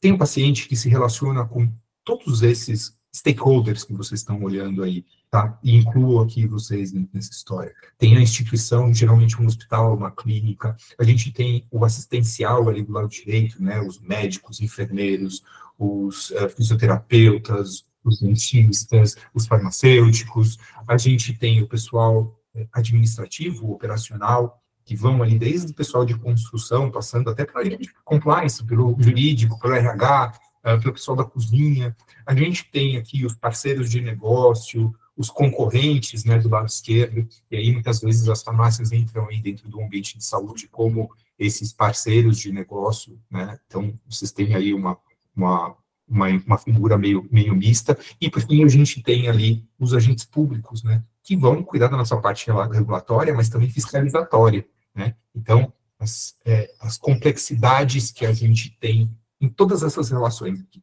porque a gente tem inter-relações entre todos esses públicos, entre todos esses stakeholders, e a gente tem conflitos de interesses em todos eles, e às vezes interesses múltiplos, né? Às vezes o paciente e o médico têm o mesmo interesse com relação ao hospital, às vezes eles têm interesses opostos em relação a um hospital ou em relação a uma indústria farmacêutica, às vezes a indústria farmacêutica tem uma boa relação com o hospital, às vezes não, e às vezes tem com o profissional, às vezes o hospital não quer que o médico que atua lá seja influenciado pela indústria farmacêutica. Então, vocês estão vendo que a multiplicidade de setas que a gente consegue pensar aqui só nessa discussão, tá? Então, por isso que eu vejo a área da saúde como uma área tão complexa, por essa multiplicidade de interesses e essa multiplicidade de agentes dentro da área, tá? Então, como que eu vejo, então, dentro desse cenário, a cultura de compliance que eu falei para vocês? Eu vejo a cultura de compliance na instituição de saúde baseada em respeito, integridade e em cumprimento, né? Então, existe o cuidado quando não existe o respeito, né? Existe o cuidado ao paciente, lembra? Ele é o centro da história. Quando existe assédio moral, quando existe assédio sexual, quando existe discriminação dentro de uma instituição, vai existir o cuidado? Existe o cuidado quando não existe integridade, né? Então, vai existir o cuidado quando existe corrupção, quando existe o conflito de interesses, quando existe qualquer tipo de atitude de fraude. Esse dinheiro que poderia estar sendo utilizado para cuidar de uma pessoa está sendo utilizado para interesse pessoal de outra, que não é a pessoa que precisa do cuidado. Existe cuidado quando existe esse tipo de coisa? E, por fim, né, existe cuidado quando não existe o cumprimento? Né? As regras estão aí, elas estão aí para ser cumpridas, né? Elas não estão ali à toa. Então, um remédio colocado no mercado sem o devido registro, sem os devidos testes, isso existem regras e existem procedimentos, não é à toa. Então, existe o cuidado quando esses essas regras não são seguidas, né? A resposta eu acredito que não. Aí eu trouxe para vocês aqui, pensando nessas 3 vertentes, né, o relacionamento, a parte de respeito, a parte de integridade, a parte de cumprimento, essa pesquisa feita pela Alliant. Alliant é uma empresa de canais de denúncia. Eles fizeram uma pesquisa e trouxeram aqui para a gente, trouxe aqui para vocês, quer dizer, um apanhado dessa pesquisa, onde eles fazem a divisão em 3 linhas, né, sobre a quantidade, porcentagem de relatos recebidos pelas empresas que eles têm ali no portfólio deles, em relação a tipo de relatos, tá? A gente vai olhar ali em cima, bem rapidamente, que relacionamento é sempre o que tem mais, e isso se reflete muito nas instituições, quando a gente pensa em comportamento indevido, assédio moral, assédio sexual, discriminação, são os principais temas de um canal de denúncia, tá? E aqui eu acho que são bem conservadores, né? Porque a visibilidade que eu tenho das empresas que hoje eu atuo como consultor, essa realidade aqui é muito pior. A quantidade de denúncias envolvendo comportamento é muito maior do que esses 48%, chegam a 80%, 90% às vezes. Tá? Mas o que eu quero chamar a atenção de vocês é ali embaixo. Descumprimento de políticas e normas, 13,8%, 14% para facilitar a conta. Tá? Significa que dentro dos canais de denúncia, reclamações ou relatos relacionados à falta de cumprimento de normas internas representam 14% de gente, muita coisa. Por um negócio que simplesmente cumpra-se, faz, né? Tá ali, é para cumprir, né? Tá, a legislação, a regra está ali, ela precisa ser cumprida. E a gente volta para a história do óbvio, né? Então, como isso é sim um problema. E aí eu trouxe para vocês aqui uma visão, acho que bem superficial, bem resumida, sobre o que é esse cumprimento, né? A visão da legislação, a gente tem as normas constitucionais, as infraconstitucionais, as normas administrativas e regulamentares, e aí eu acrescento aqui as políticas e os procedimentos internos. Então, quando a gente pensa em cumprimento, a gente está falando em cumprimento disso aqui, tá? Então, pensando lá na Constitucional, né? A gente olha para a Constituição, artigo 6º, artigo 196, que vai dizer: saúde é um direito social, e a saúde é um direito de todos e um dever do Estado. Começa por aí. Tudo que vem depois é algo infraconstitucional ou outras normas, tá? E aí a gente entra na legislação do SUS, na legislação da saúde suplementar, vigilância sanitária, a gente falando em Anvisa, e aí especificamente para a área de vocês, a lei de registro de medicamentos, de rotulagem e controle de qualidade, que é o decreto que regulamenta a lei de registro de medicamentos, e aí é todo o trabalho de vocês. Isso vocês estão cansados de saber, porque esse é o dia a dia de vocês, né? Abaixo disso, o que a gente tem? As normas administrativas e regulamentares, né? E aí, uma salada de letrinhas que o profissional da saúde, o profissional de compliance, de regulatório, vai precisar aprender. Então, regras do Ministério da Saúde, Anvisa, ANS, CONAS, CNS, COFEN, CFM, CRM, CNE, FRF, CFF, CEMED, trava-línguas para todo mundo, todos os gostos, tá? E, por fim, as políticas e procedimentos, né? Os códigos de conduta, os sistemas de gestão de riscos, as políticas e procedimentos internos dentro da empresa, tá? Então, isso aqui quando a gente pensa vamos pensar em cumprimento, nesse pilar regulatório, a gente precisa olhar isso aqui. Como que a gente olha isso? Você queria falar alguma coisa, Sara? Sentir pela sua respiração. Eu quero. O ponto, eu acho que aí principal, quando a gente olha essa pirâmide, é como chegar nessa pirâmide, né? A questão do mapeamento, que é muito importante. Até por isso que eu falei para vocês sobre entender da organização, né? Não ficar lá no seu foco, no seu quadrado, sai um pouco da caixa, sai um pouco do seu quadrado, porque você precisa entender as leis, os regulamentos que se aplicam à empresa como um todo, à organização como um todo. Então, você está, por exemplo, eu trabalho numa organização que é uma OCIP, uma organização sem fins lucrativos de interesse público. Eu trabalho com incentivos fiscais, com fomentos, eu tenho leis muito específicas. Da mesma forma que uma outra pessoa pode trabalhar numa multinacional e ter que mapear, além de todas essas normas e regulamentos e leis que o Geisel está colocando aqui, normas internacionais, né? Então, é muito importante para o compliance regulatório, para o programa de compliance, que você saia ali do só o que você está fazendo e olhe um pouquinho mais. Por quê? Porque uma lei pode acabar interferindo na outra. Eu posso fazer isso aqui por essa lei, mas eu tenho uma outra lá que não me permite. É muito importante vocês fazerem esse mapeamento, tá, do que de fato é aplicável ao negócio da organização como um todo. E é exatamente por aí que eu vou para o próximo slide. Então, quando a gente pensa em compliance regulatório, o que a gente tem que fazer, né? Então, como a Sara disse, primeira coisa, a gente precisa chegar e fazer um mapeamento, conhecer a instituição, saber qual lei, qual norma, qual regulamento, qual resolução, qual normativo é aplicável para aquela atividade. Lista, bota no papel, não existe mais, mas coloca no arquivo, num Excel, numa planilha, tudo que é aplicável para aquela empresa, tá? Depois disso, fazer o quê? Uma matriz de risco, né? Matriz de riscos e consequências. Acho que vocês estão acostumados com esse tipo de atividade, mas além de mapear os regulamentos, mapear os riscos relacionados ao não cumprimento daquele regulamento, né? Cria essa matriz de riscos, de consequências, e a partir daí... Eu acho legal falar assim, e quais são esses riscos, né? É risco de multa?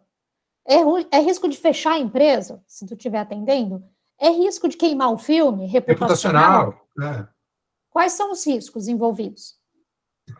E não adianta também a gente fazer um mapeamento, a gente mapear os riscos, avaliar esses riscos, se a gente não faz nada, tá? Então, a partir daí, a gente tem que olhar para o terceiro item aí, que são os controles. O que a gente já tem para controlar, para minimizar esses riscos de acontecerem. Além disso, não tem controle, quais os planos de ação que a gente vai implementar para minimizar esses riscos. E lembra, né, sempre que eu falo de risco, é qualquer coisa que pode acontecer que vai impedir a empresa de chegar onde ela quer chegar, de ser quem a empresa que é aquela história do missão, visão, valores. Não vou ocupar o tempo de vocês aqui com essa explicação, mas quando a gente fala de risco, é risco da empresa não atingir aquilo que ela quer atingir. E a gente está falando aqui do risco regulatório. Tá? Então, essa preocupação que existe, que precisa ter. E, por fim, lembrando lá do PDCA, monitoramento. Né? Não adianta fazer uma vez e falar, meu trabalho está pronto, agora eu vou descansar. Mentira. Daqui a pouco você vai ter que fazer tudo de novo, começar tudo de novo, verificar tudo de novo, sabe? E aí implementa tudo de novo, e faz o mapeamento tudo de novo. E sai uma lei nova, e verifica os controles de novo.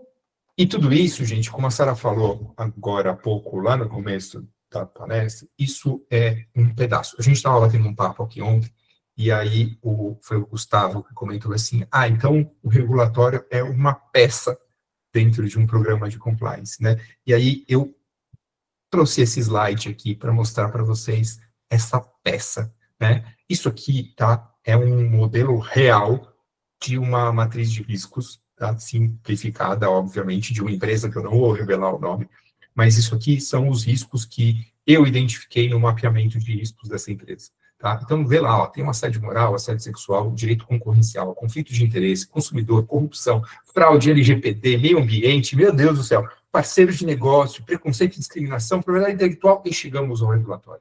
Tá? Então, regulatório... Só um ponto. É legal a gente também ressaltar que, quando a gente fala de risco, uns são riscos mais altos, outros podem ser riscos, mas são mais baixos. Então, todas as empresas têm risco, tá, gente? E o legal, o importante é mapear os riscos, não jogar para baixo do tapete, tá? Não existe empresa sem risco. Quem falar que não tem risco está mentindo, é pior ainda, porque está varrendo para baixo do tapete. O importante é identificar e tratar. E tudo isso que eu falei para vocês agora há pouco, no slide anterior, mapear, fazer a matriz de riscos e consequências, controles e monitoramento, se aplica para cada um desses itens. Então, gente, é trabalho pra caramba, tá? Então, querem trabalhar na área de compliance, se interessam por isso, esse é o campo de vocês, tá? Esse aqui é a diversidade de conhecimento. E quando me perguntaram ontem, eu falei assim, o que um profissional precisa ter? Pô, eu entendo, o profissional tem que saber, tem que aprender muita coisa de várias coisas, tem que se interessar por vários assuntos, por coisas que estão fora, às vezes, do ramo que ele está, conhecer um pouco sobre outros temas, tá? Por quê? Porque isso vai te dar a capacidade de olhar para esse monte de tema aqui e poder minimamente entender e trabalhar em cima desses temas, pensando, putz, qual é um fator que leva a um risco de preconceito e discriminação, por exemplo? Qual é um fator, o que gera um risco de fraudes? O que gera um risco de corrupção? Tá? Que são os fatores de risco que a gente costuma dizer, né? A pessoa, sabendo de vários temas, ela minimamente vai conseguir identificar esses fatores que levam a esses riscos. E cruzar esses temas com o core business da organização, que no caso é farmacêutico, né? Porque esses pontos, eles se cruzam, gente. Em algum momento, eles se cruzam, né? A questão da corrupção, ela vai cruzar com o regulatório farmacêutico. Por quê? Porque tem a interação com órgãos públicos. Será que eu estou pagando um agente público para pular uma etapa, para ter um alvará? Enfim, então os temas se cruzam. Por isso que é importante você conhecer um pouco de tudo. E por fim, gente, e nem acredito que a gente conseguiu, por que a gente tem que se preocupar com tudo isso? Porque dá ruim, porque tem consequência, tá? E eu trouxe aqui algumas, não vou ler todas as notícias para vocês, mas algumas notícias, só notícias relacionadas à área da saúde e só notícia de alguma forma relacionada com algum tipo de regulamentação que não foi seguida, ou que não foi respeitada, ou que não foi feita, né? Então, a gente estava falando agora há pouco sobre a história lá da regulamentação da transparência das farmacêuticas com relação à relação com os médicos, olha aqui, ó. Tá? Como isso também é notícia, isso também é uma preocupação. Lembrando, eu tenho um vídeo para passar para vocês, tá? Só 28 vão assistir o vídeo. E eu acho também interessante ressaltar, pessoal, aí na área de vocês, tá? O ponto que... qual que é a consequência disso tudo, né? De passar por cima dos riscos e tudo mais, principalmente na área de vocês? Vida. É a vida das pessoas. É a vida dos pacientes, muitas vezes, né? Então, no meu ponto de vista, se a gente for pensar no ativo que vocês estão lidando, é muito mais sério do que, por exemplo, a organização que eu trabalho. Vocês lidam com a vida das pessoas. Isso é muito importante, se não a coisa mais importante que a gente tem, não é mesmo? E só para a gente terminar, gente, quando a gente fala de compliance, geralmente a gente fala de integridade, e quando fala de integridade, tem sempre aquela frase, integridade ou é fazer o certo, mesmo que não tem ninguém olhando. Gosto de trazer essa frase do Gary Zek, que é o CEO da SCCI, que é uma instituição de compliance, de treinamentos de compliance, que ele fala que integridade não é só fazer a coisa certa quando ninguém está te olhando. Integridade é fazer aquilo que é certo, ainda que a medida seja impopular, mesmo diante de imensa pressão e ainda que todos estejam te observando. Ou seja, é fazer aquilo que é certo, mesmo quando a pressão de fazer o errado é mais forte. Tá? Então, acho que isso é a mensagem que eu queria fechar aqui com vocês. Deixar aberto para dúvidas, perguntas. Deixa eu só tirar a apresentação aqui e deixar que vocês falem. Perfeito, pessoal. Eu gostaria de agradecer de coração aos nossos palestrantes, o Jason e a Sara, que foram incríveis em suas falas sobre compliance de saúde. Eu tenho certeza que suas contribuições foram fundamentais para ampliar nosso entendimento sobre os desafios e as responsabilidades que envolvem a integridade e a ética no setor de saúde. E, em nome da Laara, eu gostaria de agradecer pela disponibilidade, pelo tempo, pela generosidade de compartilhar com a gente todo esse conhecimento. Eu também gostaria de avisar a todos que a lista de presença já foi enviada no chat, então não deixem de preencher, tá? E agora, para seguirmos com a nossa apresentação, vamos abrir o espaço para um momento de perguntas, e eu convido o público a enviar suas perguntas e comentários pelo chat, e a gente vai estar redirecionando aqui para os palestrantes. E eu vou aproveitar o espaço aqui para começar trazendo uma pergunta que chegou pelo WhatsApp. A pergunta é, em cenários de transformação digital e uso intensivo de dados e IAs, quais são os novos desafios para os programas de compliance? Gê, você quer que eu fale de tecnologia ou você quer falar? Não, fala de tecnologia, depois eu vou falar sobre uma preocupação que eu tenho. Tá. Gente, eu trabalho no Instituto de Pesquisa, Inovação e Tecnologia, né? Então, a gente está trabalhando muito forte com governança de IA, tá? Isso, inclusive, dá uma palestra específica também sobre isso. Existem vários desafios éticos, vários desafios regulatórios com relação ao uso, ao desenvolvimento de IA. Eu vou citar alguns aqui para vocês, e nem todos a gente ainda tem resposta, tá? Alguns ainda estão sendo analisados, alguns ainda têm tratamentos diferentes em países diferentes, não tem leis específicas. Aqui no Brasil, por exemplo, a gente não tem uma lei de IA, na União Europeia tem o AI Act, enfim. Então, está um cenário um pouquinho nebuloso, mas vamos lá. Primeiro ponto, responsabilidade. Vou pegar um exemplo para vocês aqui de carros autônomos, tá? Se um carro sem motorista atropela alguém e essa pessoa morre, de quem é a responsabilidade? De quem desenvolveu o algoritmo? Da empresa que vendeu o carro? Da pessoa que comprou o carro sabendo que não ia ter motorista? Não tem definição para isso. Não existe. Um outro ponto, propriedade intelectual. Isso é muito discutido com relação à IA. A IA cria coisas. A IA generativa, tem diversos tipos de IA. A IA generativa cria coisas. Quem é o dono daquilo que ela criou? Sou eu? É a máquina? Na lei brasileira, por exemplo, é só uma pessoa natural que pode ter propriedade intelectual.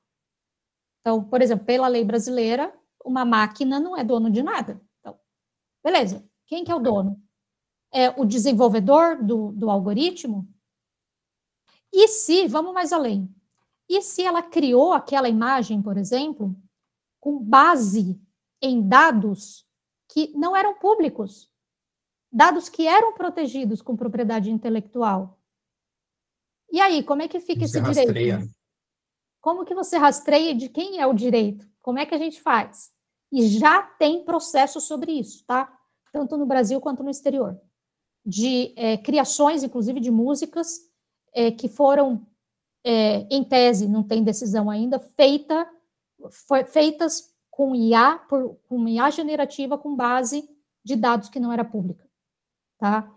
Outro ponto muito importante com IA, não estou nem falando aqui de fake news, da IA alucinar, nem de pensamento crítico, que é um ponto que eu pego muito no pé, dados, proteção de dados, tá? Uso de dados pessoais. A gente tem clareza de como, da base de dados que essas IAs estão usando, a gente tem clareza de como elas estão usando os dados pessoais? Da onde elas estão tirando? A gente não tem. Enfim, gente, são só esses 3 pontos que eu estou trazendo aqui para vocês, tem alguns outros, tá? Mas eu acho que esses aí são os principais. Gente, a minha percepção é o seguinte, a IA já está em tudo, tá? Talvez vocês não percebam, mas ela já está em tudo. Já está aqui na nossa apresentação, por exemplo. Eu usei inteligência artificial para alguns slides aqui, tá? Eu vejo nos canais de denúncia que eu tenho, as pessoas já usam inteligência artificial para fazer denúncias e os investigadores internos já estão usando a inteligência artificial para analisar os relatos, o que me deixa muito preocupado, tá? Porque a gente tem uma tendência humana muito grande de ser preguiçoso e de deixar alguém pensar pela gente, no caso, a inteligência artificial, e, em algumas situações, ela alucina, tá? Como a Sara disse agora há pouco. Então, as pessoas estão confiando plenamente na inteligência artificial para fazer seus trabalhos, para fazer suas conclusões, para fazer, enfim, tomar decisões, e estão esquecendo de, às vezes, pensar e, às vezes, de colocar as opiniões dela. É um ótimo complemento, mas ela é um complemento, né? Não o principal. E eu vejo muito as pessoas usando como principal por preguiça. É a minha visão. Eu posso... vocês podem discordar totalmente de mim, tá ótimo. Acho que é o momento mesmo da gente discordar para a gente tentar aprender. Mas eu sinto muito quando eu vejo as pessoas usando inteligência artificial por preguiça, e não como um complemento para melhorar aquilo que elas pensam, para melhorar aquilo que elas já fazem. Então, essas pessoas vão ser substituídas pela inteligência artificial. Elas não sabem, mas elas vão ser, porque elas já estão se substituindo pela inteligência artificial, porque elas não estão mais pensando. Essa é a minha preocupação. Quando eu vejo um negócio, eu já bato o olho e falo assim, isso é inteligência artificial, é isso. Né? Porque você meio que já sabe, né? A linguagem, a forma e tal. Você já, isso aqui tá muito bem escrito, ou tá muito certinho, ou tem um padrão muito perfeito. As pessoas não têm esse padrão tão perfeito. Essa é a minha preocupação principal. Perfeito, gente. E chegou mais uma pergunta aqui no chat, de Estágio Cabral e Guimarães Advogados. Até que ponto o compliance deve ser um setor independente ou integrado às demais áreas da empresa? Quer começar, Gê? Vamos lá, gente. A área de compliance tem que ter independência suficiente para levar qualquer tema sobre qualquer pessoa ao mais alto nível de governança da instituição. Essa é a independência que ela tem que ter. Agora, com relação a conhecimento e divisão em termos de decisões, compliance tem que estar integrada a todas as outras áreas da empresa. Então, respondendo a tua pergunta, tá certo os dois, tá? Tem que ser independente e tem que estar integrado. A independência principalmente com relação a reportes, né? A ter a independência de chegou uma denúncia contra o presidente. Não importa. Vai ser analisada da mesma forma e a pessoa que cuida de compliance tem que ter a independência de levar isso para o mais alto nível de gestão dentro da empresa. O mais alto nível é o presidente. Complicou. Será que nós temos um compliance na instituição? É isso mesmo, eu ia colocar exatamente esses dois pontos, né? Na verdade, a gente tem que ter os dois. É a independência para você conseguir reportar essas situações críticas e a integração para você estar ali inserido no business, para você ser o parceiro da organização em determinadas decisões também, né? E falar, olha, não é por aqui, mas por ali dá certo, você pode ir. Tá? Então, eu acho que os dois pontos têm que ser atendidos no programa de compliance.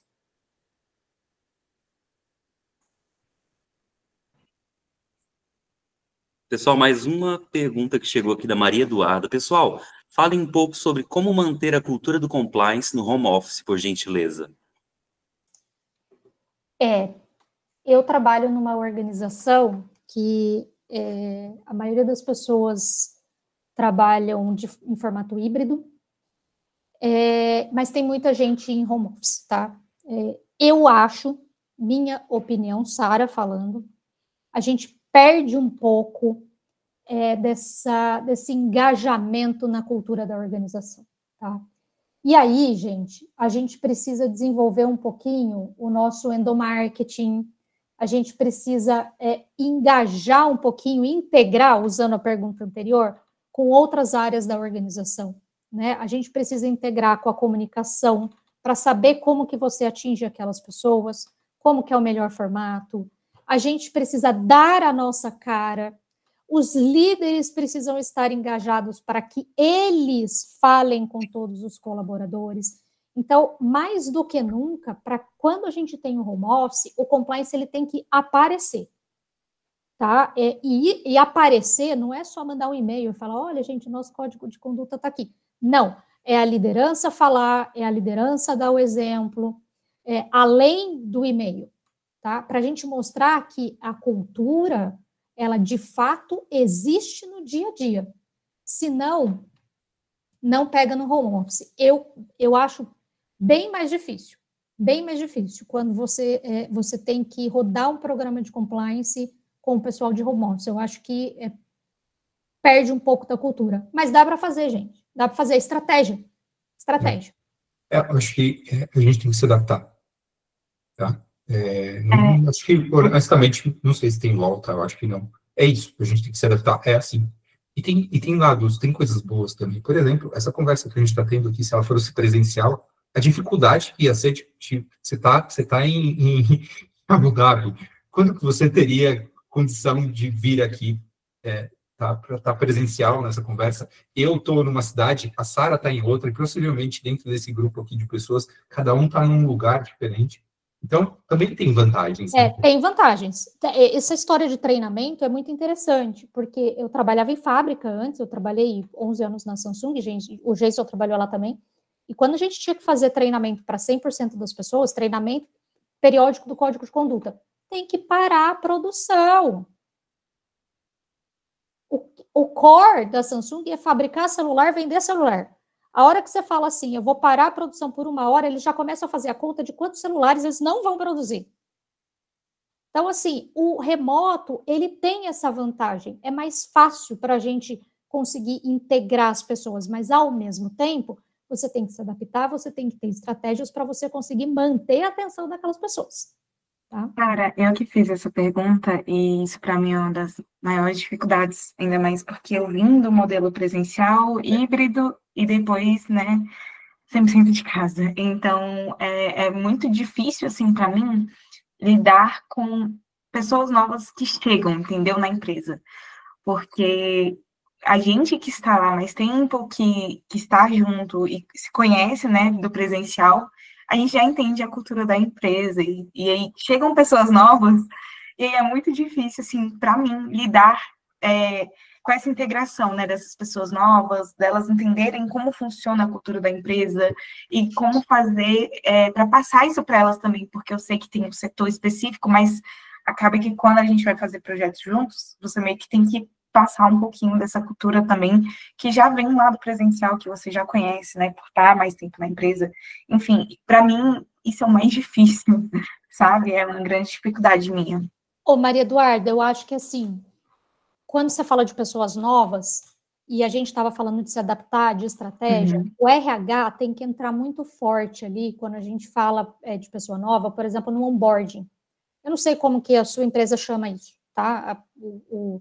O Eldorado chama de onboarding, esse assunto chamava de integração, enfim, aqueles primeiros dias, ou o primeiro dia que a pessoa entra, né? Então, tem que ter a questão do compliance ali, e tem que ficar muito claro que aquilo existe, que não é só para inglês ver, tá? E a partir dali, dar o tom pela liderança, tá? A liderança, falar de compliance, estar presente, dar o exemplo, incentivar a participação em treinamento, senão fica bem difícil mesmo no home office. Um outro ponto que eu vejo é que depende um pouco do ramo da empresa. Porque, por exemplo, quando você trabalha numa empresa de tecnologia, é o meu caso, tá? As pessoas estão super acostumadas com home office. O difícil para elas é o presencial. Tudo flui para elas no home office. Então, às vezes, tem um pouquinho desse ramo de negócio também. O pessoal da tecnologia está muito acostumado com isso. Muito. É verdade, Sara, tem muita essa questão da área, né, que você está inserido. Acredito que tem isso também, assim, como eu trabalho com regulatório, para mim é perfeito esse modo de trabalho. Só que realmente, quando você tem projetos em equipe, né, em grupos, enfim, que envolve outras pessoas, aí isso para mim é o mais difícil. E aí tem coisas que você olha, você fala, não dá para fazer isso, porque isso é errado, não funciona assim aqui. E aí você passar isso é difícil, sabe? É difícil, mas aí é o engajamento da liderança. É o que eu vejo, tá? Eu várias vezes já fiz kickoff de projeto que eu combinei com a minha gestora antes, de falar, olha, fulana, eu tô te colocando nessa reunião que é para você dar o tom, que é para você dar o enforcement. Porque se for só eu, se for só o meu coleguinha, não vai rolar. Tem que ter alguém lá em cima para falar. E muitas vezes é isso que está faltando. É alguém de cima comprar de fato o compliance, ou seja, o compliance existir, porque se de cima não está comprando, meio que não existe, como o Jason falou, né? Então, é esse enforcement do tone from the top que talvez esteja faltando para vocês. Perfeito, Sara, muito obrigada. Sara e Jason, nós já chegamos ao limite da nossa palestra, mas a gente ainda tem 2 perguntinhas. Tudo bem para você se nós fizermos essas? Perfeito.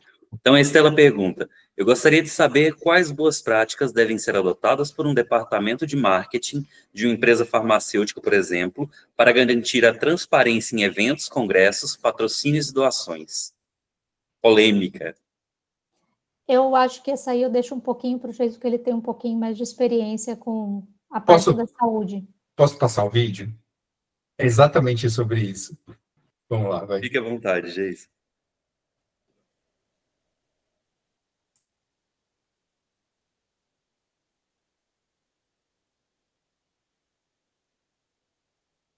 Me fale, vocês estão ouvindo Qual o motivo ó, da consulta? A rotina, né, doutora? Sabe como é que é? Uma vez por ano é bom dar uma checada, né? Claro, alguma queixa, alguma coisa? Olha, de vez em quando uma dorzinha de cabeça, mas só quando toma cerveja vagabunda também.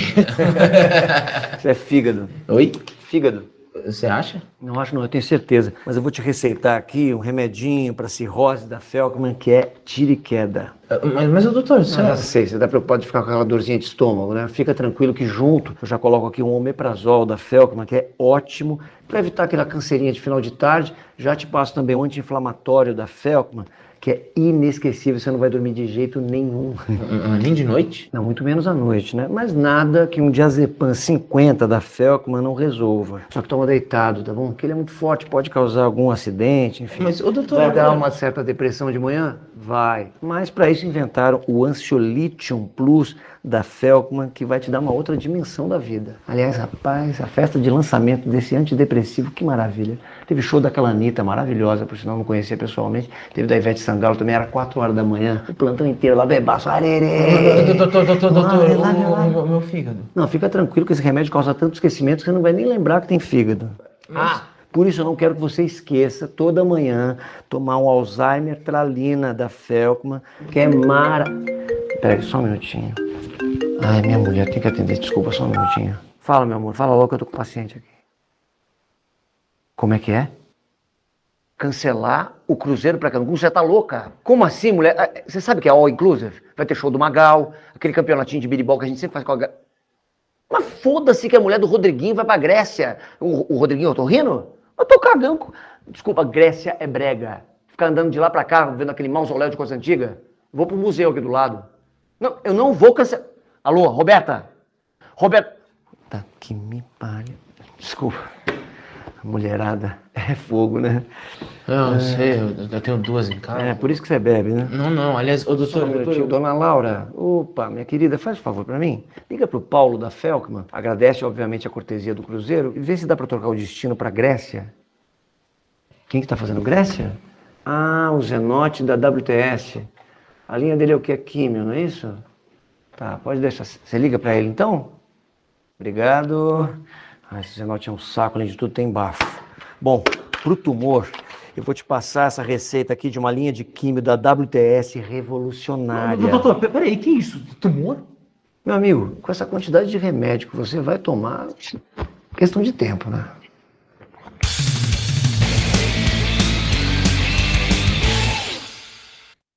Embrulha para Viagem, chama. Eu não sabia como que era qual que era o grupo, mas é esse. Acho que esse vídeo... Já ilustra, né? Tem algumas coisas ali exageradas, obviamente, porque é um vídeo que tem esse objetivo, mas ele ilustra essa questão do... Acho que quando você pergunta qual o limite, né? O limite é o conflito, é onde está o conflito. Óbvio, a indústria, ela tem o seu papel, a indústria farmacêutica, ela tem o seu papel no desenvolvimento. A participação dos médicos tem o seu papel no desenvolvimento das tecnologias, no desenvolvimento dos medicamentos, só que a atuação ética disso, ela sempre está ali em cima da linha. Então, a gente tem que ter muito cuidado quando a gente pensa nesse envolvimento, nessa relação, para evitar os conflitos de interesse, para que seja em interesse, de fato, do desenvolvimento da tecnologia, do desenvolvimento dos medicamentos, no melhor interesse dos pacientes, e não no melhor interesse da farmacêutica ou do médico, né? Aqui esse é o ponto. E outro ponto que eu acho importante, que no Brasil a gente dá pouco valor, é a questão da transparência. A gente tem aí algumas iniciativas, né? Tem inclusive uma notícia que eu coloquei ali do Instituto Ética à Saúde, que tenta colocar ali um regramento sobre transparência da relação médico-indústria, em termos de patrocínios, em termos de speaker, né? Nos Estados Unidos, a gente tem o Sunshine Act, que obriga os médicos e as empresas que patrocinam aí os profissionais a declarar sobre isso, mas ali existe uma cultura do paciente ir pesquisar sobre isso, né? Saber, eu estou indo com um médico, será que esse médico que está me receitando esse remédio não é patrocinado por essa indústria, né? E essa transparência é o suficiente para garantir o direito do paciente. No Brasil, existe uma iniciativa em Minas Gerais, chama, o pessoal apelidou de Sunshine Act Mineiro, vocês já devem ter cruzado com ele por aí nas indústrias de vocês, que prevê exatamente a mesma coisa, a necessidade de declaração. A Giovana está dando um joinha aqui. Quando ela me falou desse tema, eu já tinha certeza que ela tinha tido isso. Então, ali naquele estado, existe a obrigatoriedade de se declarar, de fazer essa declaração, de ter essa transparência. Tá? Acho que é um tema extremamente complicado, complexo, de conflito de interesse nessa indústria. Eu sempre me pergunto, quando eu vejo uma indústria oferecendo algum tipo de benefício, algum tipo de pagamento, algum tipo de convite para os médicos, eu sempre vem na minha cabeça uma pergunta, que é, por quê? Por que ela está fazendo isso? Qual que é a intenção? Qual que é o objetivo? Tá? E eu acho que vocês também devem se desafiar a fazer essa pergunta. Por quê? Né? Se as respostas que vocês começarem a receber, começarem a ter dessa pergunta do porquê forem ruins, te levarem vocês para uma coisa que não é legal, talvez a gente tenha um problema aqui. O pensamento crítico. Isso aí. Não tenho essa resposta. Eu lembro que alguns anos atrás eu fui num evento que tratava exatamente sobre um tema, e eu fui assim, teve um momento lá que eu comecei a ficar incomodado, eu levantei a mão e falei assim, alguém consegue me explicar por que os médicos deveriam aceitar esse tipo de convite? Era um convite específico que eles estavam lá falando. Alguém aqui, por favor, me explica o porquê. Eu não estou conseguindo entender. E ninguém explicou. Todo mundo ficou quieto. E o assunto mudou. Tá? Então, acho que, de novo, tem o seu papel. Acho que esse papel ele é importante, mas a gente tem que tomar muito cuidado, porque isso pode afetar. Lembra que eu falei lá para vocês? Existe cuidado sem integridade? Aqui a gente está falando de integridade, né, do conflito de interesse. Existe o cuidado com o paciente sem a integridade, com conflito de interesse? Né? A gente acabou de ver no vídeo da sátira aqui. Existe integridade nesse caso? Não existe. Né? Então, é esse cuidado que a gente tem que tomar. E vocês estão dentro dessa discussão, dentro desse problema. Divirtam-se. Sejam críticos e ouçam, e falem, dê opinião e ajuda a esse tema, a amadurecer esse tema na sociedade, no país e na indústria. Acho que é importante a gente discutir, fazer de forma ética. O que tem que ser feito de forma ética. Tem a sua importância, o patrocínio, o investimento e também a opinião dos médicos ou de outros profissionais tem a sua importância, mas isso tem que ser feito de forma ética. Perfeito. E agora, galera, a gente vai para a nossa saideira, a última das perguntas, e a Giovana traz, por gentileza, podem dar dicas de como lidar com o jeitinho brasileiro e reforçar a cultura do compliance? Giovana ainda acrescenta, Sara e Jason, vocês são sensacionais. É isso aí, gente. Segue a gente no LinkedIn. Enfim, tô brincando, tá, gente? Vamos lá. Como que a gente faz com o jeitinho brasileiro? O jeitinho brasileiro, na minha opinião, tem organizações ao redor do mundo, tá, gente? Não é só o jeitinho brasileiro aqui no Brasil, não.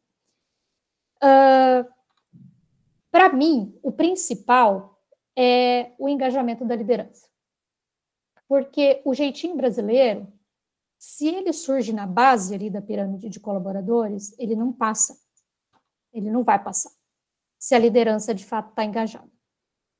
E se existe um jeitinho brasileiro na liderança, será que a gente tem, de fato, um programa de compliance? Porque é o exemplo que vem de cima, né? E reforçar a cultura, gente, de novo, é treinamento e exemplo, né? E, claro que tem alguns trabalhos internos, é desenvolver procedimento, é treinar as pessoas com esse procedimento, é desenvolver políticas que fale claramente o que não está na lei, mas é um limite que a empresa coloca, mesmo não estando na lei, é um limite ali em razão da ética que a empresa coloca. Então, eu acho que esses são os meus pontos, assim, para reforçar a cultura, mas é legal que vocês saibam desde o começo que isso não é fácil. Isso não é do dia para a noite. A implantação de um programa de compliance, a gente falou no comecinho, né, que passa por fases, é um trabalho de formiguinha. É difícil. E por isso que é muito importante a gente debater essa questão de ética, de compliance na sociedade, para que isso, o pessoal que entra no mercado de trabalho já entre com essa conscientização. Vai ficar muito mais fácil para todo mundo que trabalha com compliance.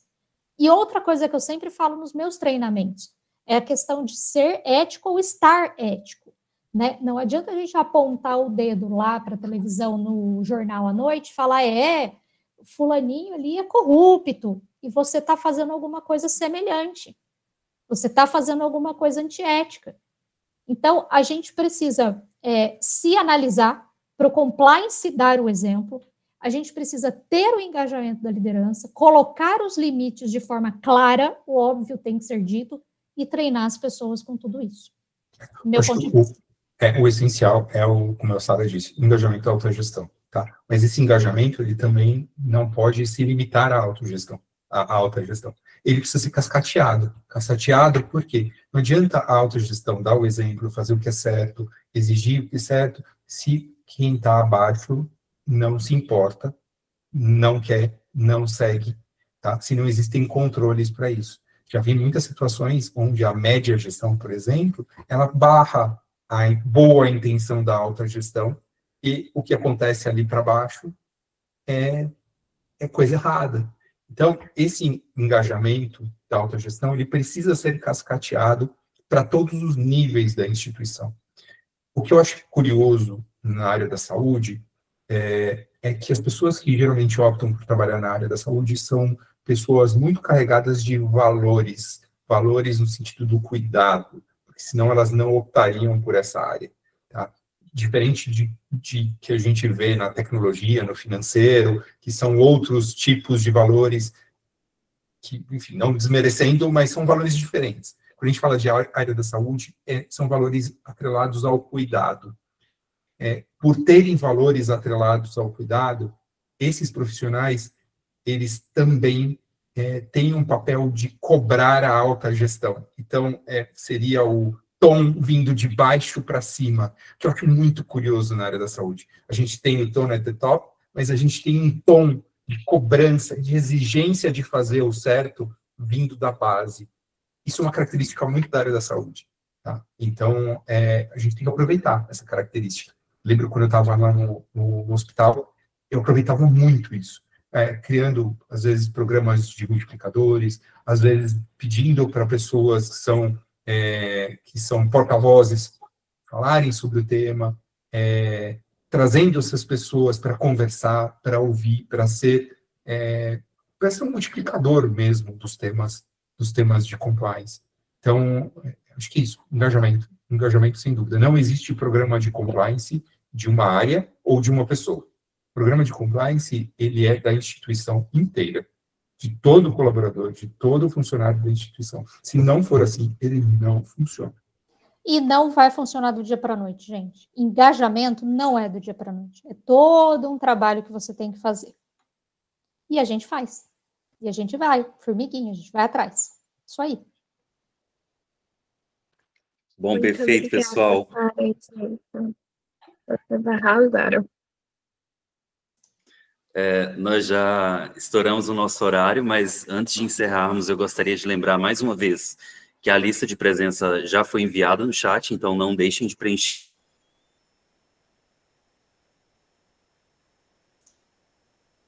Travou, gente. Acho que acabou o tempo acho mesmo. que caiu aqui para ele.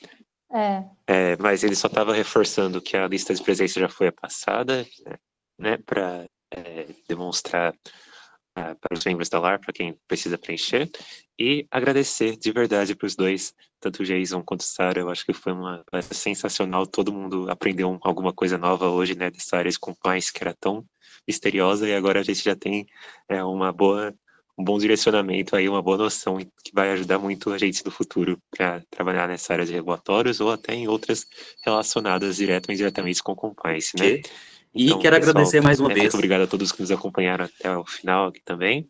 Eu já disponibilizei os materiais dessa palestra na nossa pasta de materiais complementares, para quem for da Liga quiser acompanhar. E agradeço mais uma vez a todo mundo e desejo uma boa noite, pessoal. Isso aí, pessoal, e contem com a gente. Se vocês tiverem alguma dúvida, quiserem bater um papo, pode chamar a gente lá no LinkedIn, ou deixei meu e-mail também. A gente fica à disposição de vocês, tá?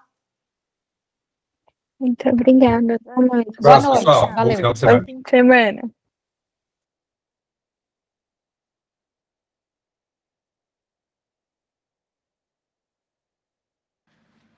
Olá, tudo bem? Deixa eu tirar uma dúvida. Eu estava precisando falar com alguém da Liga